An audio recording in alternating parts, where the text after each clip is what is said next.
இவர்களுடைய ஒரு பெரிய ப்ளஸ் பாயிண்ட் என்னன்னு பார்த்தோம்னா ஓப்பன் டாக். இதனால் நிறைய எதிர்ப்புகள் வந்தாலும் அந்த எதிர்ப்புகளையும் இவர்கள் சுமந்து கொள்வார்கள். These people are very commanding. இவர்களை நாம் நல்ல நண்பர்களாக, நம்பிக்கைக்குரிய நபர்களாக பல இடங்களில் நாம் பார்த்து கொள்ளலாம்.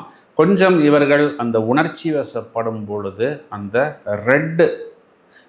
இவர்கள் உணர்ச்சி வசப்படும் பொழுது அந்த பிளட்டு சம்பந்தப்பட்ட உடல் உபாதைகள், இந்த பிளட் ப்ரெஷர், இந்த மாதிரியான விஷயங்கள் வராமல் தங்களை கண்ட்ரோல் செய்து கொள்வதற்கு அந்த யோகா, தியானம், மெடிடேஷன் போன்ற விஷயங்களை இவர்கள் கையாள வேண்டும்.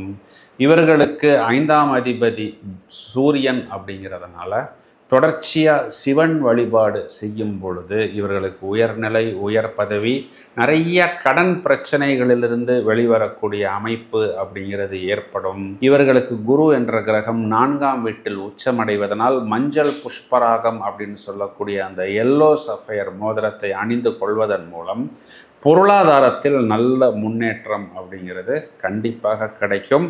மற்றவர்களுக்கு குறிப்பாக கையெழுத்து போடும் பொழுது, கடன் வாங்கும்போது இந்த டாக்குமெண்ட் சம்பந்தப்பட்ட அனைத்து விஷயங்களிலும் கூடுதல் கவனம் எடுத்து கொள்ளலை அப்படின்னா இது சம்பந்தமாக அவர்கள் வம்பு வழக்கு, சில நேரங்களில் கோர்ட்டு கேஸ் போன்ற விஷயங்களை கண்டிப்பாக இவர்கள் சந்திக்க நேரும். இந்த பாயிண்ட்டை நம்ம எதுக்கு ஸ்ட்ரெஸ் பண்ணுறோம்